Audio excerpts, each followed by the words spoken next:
International for 18 years. He is a member of Tampa Toastmasters, Suncoast Toastmasters, and Carrollwood Toastmasters. Jim has helped start several Toastmasters clubs, including HSBC Bank and Hofstra University Graduate School of Business in New York. Jim was mentored to direct Insurance Toastmasters and currently mentored to the Cott Beverages Toastmasters Club. Jim will be returning to New York City this weekend for a wedding of his niece, Gail. Very nice. He also plans to visit the club he joined in 1998, Mad Toastmasters. Life is full of memories. Life, like any significant family event, there will be empty seats next Sunday night. Missing will be Jim's father, Fred, and his mother, Rita, who died in 1980 and 1998, respectively. But Jim and his two brothers will be living the lessons they learned from this loving religious couple growing up in Queens, New York. Jim is speaking from the Competent Communicator Manual, Vocal Variety. Please welcome Competent Communicator, and if you're a guest, one of the best speakers out there, Jim Simms, the teachers who taught me life. My father didn't tell me how to live. He lived and let me watch him do it. That's Clarence Kellum, who was an author of 60 novels and 200 short stories, who died in 1964.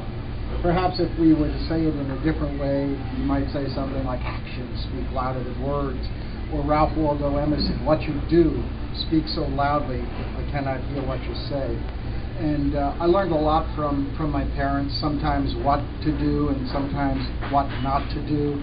And I'm sure that when we're at the wedding, my brothers and I and other family members will be recapturing these famous moments in our lives and the things our parents said and the things that happened in our life, because that's really a tremendous way that we learn. One of the stories that I first remember is I was about 4 or 5 years old, and my father and my Uncle Paul went to get beer. You know, it didn't come in the pop-top cans and didn't necessarily come in 15 different flavors, light and ultralight. What happened frequently is they would go to the neighborhood bar with kind of a container, and that would get filled up with beer. I got to go. It was only about 2.5 blocks away. And as we got into the car, all of a sudden, the cat jumped in the car. Well, my father didn't mind too much. We weren't going too far, so, you know, what's going to happen to the cat?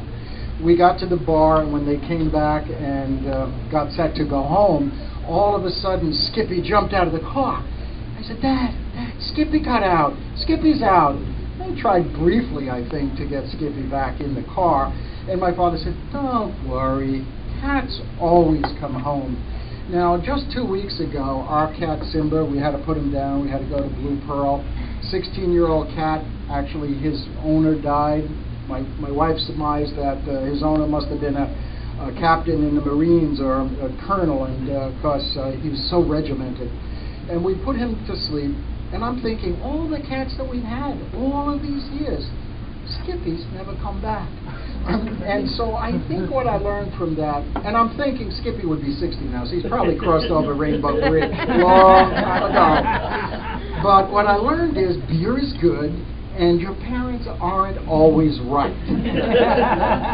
Another time, another situation, we were going to a funeral parlor, and oftentimes what would happen in our family, in Irish families, you would go to the funeral parlor and then you would go to the bar next door. The men would go. I think we were probably coming back from the bar, and as we're passing one of the funeral parlors, all of a sudden my father said, let's go in.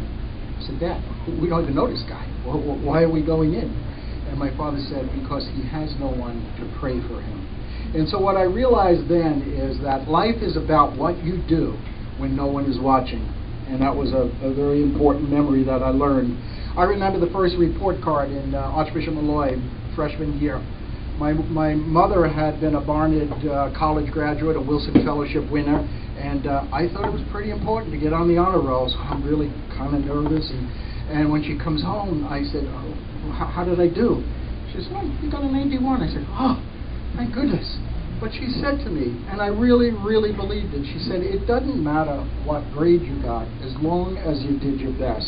And I thought that was a pretty important lesson. I was about 13 years old. I was just having a conversation, just talking, almost like talking about Lewis and Clark. I was at that really fast rate of speed, telling my mother all about life.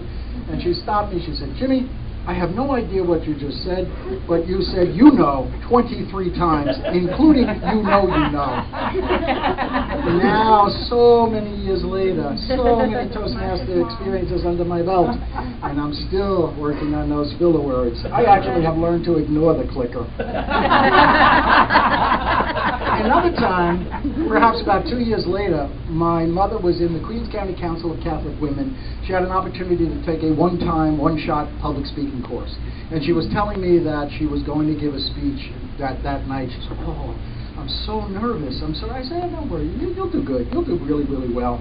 And then when she came back, I said, "Well, how did it go?" She said, "All the other women, they said, you were terrific, Rita." And I said to them, "But I was so nervous." So Toastmasters was a long ways off, but I learned that who the heck cares if you're nervous? It doesn't really matter. You can still be effective. One of the great things that I have done from a volunteer standpoint, I think, is being a blood donor.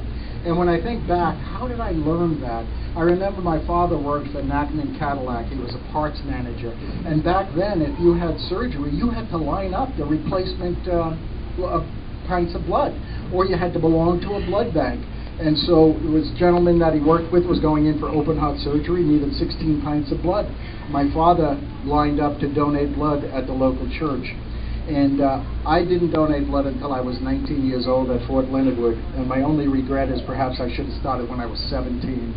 Can't donate anymore because I was diagnosed with prostate cancer in 2006. So my hope to be a bone marrow donor, crushed, not going to happen. And I'm going to have to find other people with B positive blood to donate in my place.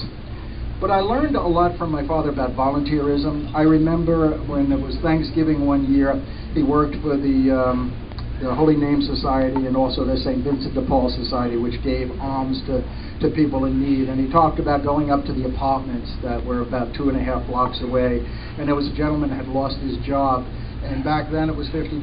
He gave him $50 for Thanksgiving and to buy some presents for his kids.